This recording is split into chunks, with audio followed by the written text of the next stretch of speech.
Hello दोस्तों, अगर आप इस YouTube चैनल पर पहली बार विजिट कर रहे हैं तो इसे सब्सक्राइब और लाइक करें। राजस्थान कर्मचारी चयन बोर्ड जयपुर की तरफ से एक बहुत ही महत्वपूर्ण सूचना जारी की गई है 1/2/2022 को। जिस परीक्षा का इंतज़ार कुछ दिनों से चल रहा था, आज उसका इंतज़ार ख़त्म हो चुका है। बेसिक कंप्यूटर अनुदेशक और वरिष्ठ कंप्यूटर अनुदेशक भर्ती 2022 की विज्ञापन इसका जारी कर दिया गया 1/2/2022 को। अब अगर गाइस देखें तो बेसिक कंप्यूटर अनुदेशक के टोटल जो पद हैं वो है 9,862, जिसमें से गैर अनुसूचित क्षेत्र के जो हैं वो हैं 8,974 और अनुसूचित क्षेत्र के हैं 888 अगर वरिष्ठ अनुदेशक के देखें तो इसके टोटल पद हैं आपके पास 295, जिसमें से गैर अनुसूचित क्षेत्र के हैं 282 और अनुसूचित क्षेत्र के हैं 13। तो इस तरह से टोटल 10,157 पदों के लिए बेसिक कंप्यूटर अनुदेशक और वरिष्ठ कंप्यूटर अनुदेशक भर्ती 2022 का विज्ञापन जारी कर दिया गया है। अब हम देखते हैं कि इसकी आवेदन प्रक्रिया कब से शुरू होने वाली है। तो देखो गाइस, आवेदन प्रक्रिया यहाँ डिटेल दे रखी है आपको कि आवेदन आपको किस तरह से करना है। आवेदन ऑनलाइन एप्लीकेशन फॉर्म के में लिए जाएंगे और उसके अंदर आपको एसओसी आईडी आपकी बनी होनी चाहिए, नहीं बनी है तो आपको बनानी पड़ेगी। इसके लिए जो लिंक दिया गया है वो है www.soso.rajasthan.gov.in। ये तो एसओसी आईडी का है और इस वेबसाइट का जो लिंक है वो है www.rssb.rajasthan.gov.in पर जाकर जहाँ पर रिक्वायरमेंट का ऑप्शन दिखाई देगा वहाँ आपको क्लिक करना है। इस वीडियो के समाप्ति में मैं आपको बताऊंगा कि आपको किस तरह से फॉर्म को फिल करना है। नेक्स्ट देखते हैं गाइज, हम आगे चलें। अगर इसके अंदर 16 पेज की विज्ञप्ति है, आप आराम से इसको डाउनलोड कीजिए और विज्ञप्ति को ध्यानपूर्वक पढ़ते जाइए। दूसरा जो है इसमें टॉपिक दे रखा है, ये देखो 2 नंबर जो टॉपिक है, यहाँ 2 नंबर जो टॉपिक दे रखा है आपको वो है आवेदन एवं परीक्षा शुल्क का। आवेदन एवं परीक्षा शुल्क, तो इसके अंदर अगर देखें सामान्य वर्ग, क्रिमिनल श्रेणी के, अन्य पिछड़ा वर्ग या अति पिछड़ा वर्ग के लिए आवेदन फीस है 450 रुपये। राजस्थान के नॉन क्रिमिनल की श्रेणी में जो पिछड़े वर्ग, अति पिछड़ा वर्ग के कैंडिडेट जो आते हैं या कमज़ोर वर्ग के आवेदक EWS, इनके लिए फीस है 350 रुपये। समस्त विशेष योग्यजन और राजस्थान के अनुसूचित जाति और अनुसूचित जनजाति SC और ST के लिए फीस है 250 रुपये। और इसके अलावा जिनकी आय 2.5 लाख रुपए से कम है और SC और ST के कैंडिडेट हैं, इनके लिए जो शुल्क है वो भी 250 रुपये है। नेक्स्ट देखेंगे हम कि इसके अंदर क्या विवरण और दे रखा है। यहाँ प्रवेश पत्र प्रक्रिया दे रखी है। उसके बाद देखिए गाइस, ये सबसे इम्पोर्टेंट कॉलम है आपका कि इसके अंदर अलग अलग वर्गीकरण दे रखा है डिस्ट्रिक्ट वाइज कि किस जिले में कितनी सीटें हैं, उसका विवरण हमें दे रखा है। देखो गाइस, देखते हैं हम इनका विवरण कि किस में कितनी सीटों का विवरण हमारे सामने निकल के आता है। जैसे हम इसको देखेंगे, अजमेर में आप देखिए 451 सीटें हैं। अलवर में देखेंगे 499 सीटें हैं। ऐसे ही बाड़मेर में, भीलवाड़ा, बूंदी, चूरू, दौसा, सभी में आप देख सकते हैं कि टोटल कितनी सीटें, क्योंकि मैंने पहले ही बताया 16 पेज का ये प्रेस नोट है, इसमें आप डाउनलोड करके संपूर्ण डिटेल पढ़िए। 5 मिनट लग जाए कोई बात नहीं, लेकिन डिटेल हमारे पास कंप्लीट होनी चाहिए। कौन से डिस्ट्रिक्ट में कितनी सीटें हैं, किस तरह से हमें आवेदन प्रक्रिया अपनानी है, क्या इसका सिलेबस रहेगा। 16 पेज की विज्ञप्ति है, देखते जाइए। ये देखिए सब पेज चल रहे हैं, 16 पेज। इंपॉर्टेंट बातों पर हम डिस्कस कर रहे हैं आपके साथ। अब देखो, ये जो सबसे इम्पोर्टेंट कॉलम आ चुका है कि इसके अंदर आरक्षण से संबंधित कुछ प्रक्रिया दे रखी है कि किसको कितना आरक्षण मिलने वाला है। उसकी गाइज हम बात करते हैं। आरक्षण से संबंधित आर्थिक रूप से कमजोर वर्ग के जो भी कैंडिडेट हैं उनको जो आरक्षण है EWS, इनके लिए आरक्षण की प्रक्रिया कितनी है, 10%। और इसके अलावा राजस्थान राज्य के जो अति पिछड़ा वर्ग में शामिल हैं उनके लिए आरक्षण कितना है, 5%। इसके अलावा SC ST को उनकी कैटेगरी के अनुसार, उनके नियम कायदों के अनुसार आरक्षण की प्रक्रिया दी गई है। भूतपूर्व सैनिक है उनके लिए भी आरक्षण की प्रक्रिया है। इसके अलावा जो खेल से संबंधित हैं उनको भी आरक्षण की कुछ प्रक्रिया दी गई है, लेकिन उसके अंदर कुछ बात रखी हुई है कि कौन से खेल इसके अंदर शामिल है, मतलब कौन से अगर उनके प्रमाण पत्र होंगे तो उनको विशेष छूट दी जा सकती है। तो उसको देखते हैं हम। अंतर्राष्ट्रीय ओलंपिक समिति,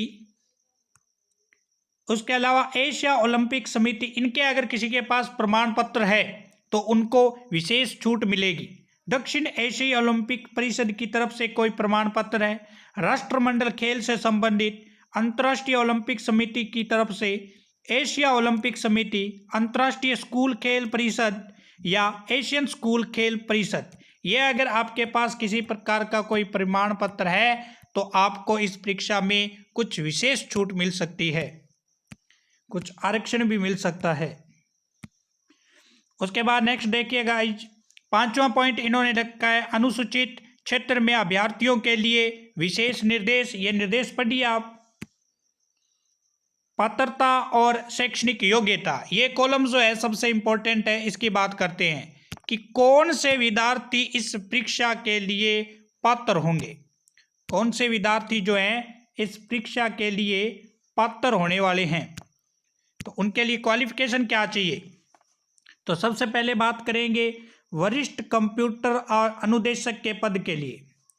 तो इन्होंने कहा है कि 2021 का जो शेड्यूल है उसके अनुसार इन्होंने कुछ बात की है। तो सबसे पहले कहते हैं कि अगर मास्टर डिग्री या फिर इंजीनियरिंग है या मास्टर डिग्री इन टेक्नोलॉजी या साइंस से संबंधित या इंफॉर्मेशन टेक्नोलॉजी, इलेक्ट्रॉनिक टेक्नोलॉजी से संबंधित, ये अगर किसी के पास डिग्री है तो वो इसका आवेदन कर सकते हैं। अभी निराश नहीं होना, जिनके पास ये नहीं है वो MSc computer service, information technology, IT से संबंधित अगर उनके पास योग्यता है तो वो भी इसमें अप्लाई कर सकते हैं। Master in computer application MCA level IC level first का ये डिग्री होगी तो भी अप्लाई कर देंगे। इसके अलावा क्या है, इसके अंदर एनी हायर क्वालिफिकेशन होनी चाहिए और प्रमाण पत्र भी कंप्यूटर का तो बेसिक होना ही चाहिए। नेक्स्ट देखते हैं हम बेसिक कंप्यूटर अनुदेशक की अगर बात करें, बेसिक कंप्यूटर अनुदेशक की, तो उसके अंदर हमारे पास जो क्वालिफिकेशन है वो है bachelor engineering, techniques engineering, computer science. इसके अलावा BSc इन कंप्यूटर साइंस, और इसके अलावा अगर बात करें तो BCA अगर किसी के पास है तो भी अप्लाई कर सकता है। तो ये थी क्वालिफिकेशन से संबंधित कि इसके में अप्लाई कौन कर सकता है। उसके बाद आयु सीमा दे रखी है, इस पर थोड़ी सी नज़र लगा। अगर आयु सीमा की बात करें तो 1 जनवरी 2023 तक 18 वर्ष पूर्ण होनी चाहिए और अधिकतम कितनी होनी चाहिए, 40 ईयर्स। इसके अलावा जो राजस्थान के SC OBC है, इनको जिस नियम कायदे के तहत जितनी छूट है वो सब इसमें दी जाएगी। नेक्स्ट बात करते हैं, ये देखो 15वां पॉइंट है नियुक्ति की अयोग्यताएं कौन सी हैं, इसको पढ़िए गौर से आप। आवेदन कैसे करें, ये पॉइंट दे रखा है, किस तरह से आवेदन करना है आपको, ये सब इंफॉर्मेशन दी हुई है। प्रमाण पत्र कौन से चाहिए। इसके अलावा हम बात करते हैं, ये देखिए, इसके अलावा हम बात करें आवेदन में प्रमाण पत्रों का सत्यापन किस तरह से होगा, ये सब पॉइंट आपके पास है, उसको गौर से पढ़ते रहिए। तो ये हमारी 16 पेज की टोटल विज्ञप्ति थी, जिसमें हमने जिक्र किया कि कंप्यूटर अनुदेशक भर्ती में अप्लाई करने के लिए क्या करना चाहिए। इसके अलावा इसमें अगर मैं बात करूं फॉर्मेट की, कि पैटर्न फॉर्मेट क्या रहेगा पेपर का, तो गाइज 2 पेपर होंगे। फर्स्ट पेपर 100 नंबर का, सेकंड पेपर 100 नंबर का, और नेगेटिव मार्किंग 1/3। तो टोटल 200 नंबर के पेपर हैं, इसको आपको क्वालिफाई करना है। अब हम सबसे पहले मैंने आपको बताया था कि एप्लीकेशन फॉर्म किस तरह से फिल करना है, उसके लिए हम चलते हैं गाइज, आपको ले चलता हूँ वेबसाइट पे। तो देखिए सबसे पहले आप वेबसाइट को ओपन करेंगे तो कहाँ जाना है हमें, सबसे पहले हमें आप अपने मोबाइल में क्रोम या गूगल को ओपन कर लीजिए गाइज। जैसे मैंने यहाँ गूगल को ओपन किया तो यहाँ आपको क्या डायल करना है, www. अब देखो यहाँ जैसे आपने www. किया तो यहाँ rssb.in आ चुका है। तो यहाँ जैसे आप उस पर ओपन करोगे तो देखिए गाइस, थोड़ा सा नीचे चलिए, यहाँ लिखा हुआ है RSSB राजस्थान गवर्नमेंट इन, तो उस पर आप ओपन कर दीजिए। तो जैसे ही आप ओपन करेंगे, देखो ओपन हो रहा है ये। जैसे ही ओपन है तो यहाँ आपको ये फोटो भी दिखाई देगी, और इस फोटो के साथ यहाँ एक ऑप्शन दिखाई दे रहा है न्यूज़ का। इस न्यूज़ को ओपन कर दीजिए। जैसे ही न्यूज़ को ओपन करते हो आपको 4 चीज़ें दिखाई दे रही हैं यहाँ, रिक्वायरमेंट, रिजल्ट, और इसके अलावा न्यूज़ नोटिफिकेशन, एडमिट कार्ड। तो हमें ना तो रिजल्ट, क्योंकि अभी तो एग्ज़ाम ही नहीं हुआ, ना एडमिट कार्ड, हमें कहाँ जाना है, रिक्वायरमेंट पर। इसको ओपन कीजिए। जैसे ही आप इसको ओपन करोगे तो यहाँ आपको दिखाई देगा अप्लाई ऑनलाइन फॉर्म, तो उसको आप ओपन कर लीजिए। उसको जैसे ही ओपन करेंगे यहाँ आपको विवरण दिखाई देगा, यहाँ लिखा हुआ है साफ साफ अप्लाई ऑनलाइन, इसको ओपन कीजिए। जैसे ही आप इसको ओपन करते हो गाइज तो आपके सामने कुछ इस तरह का पैटर्न खुलने वाला है। अब ये जो पैटर्न है, इस पैटर्न के आधार पर आपको काम करना है। यहाँ आपको क्या चाहिए, एक तो आपकी SSO ID चाहिए, अगर आपके पास है ID बनी हुई तो उस ID को आपको फिल करना है। इसके अलावा पासपोर्ट आपको फिल करना है। तो आपके पास एक पेज ओपन होगा, कौन सा, कंप्यूटर अनुदेशक का, उसमें वही जो बेसिक चीज़ें उसने मांग रखी है, names, father names, mother names, ये जो आपका पता, आधार कार्ड नंबर, फ़ोन नंबर, सब कुछ होंगे, उससे आप अपने फॉर्म को सबमिट कर सकते हैं। इसी तरह के नौकरी से संबंधित, रिजल्ट से संबंधित वीडियो देखने के लिए चैनल को सब्सक्राइब करें, अन्य फ्रेंड के साथ शेयर करें। Thank you guys.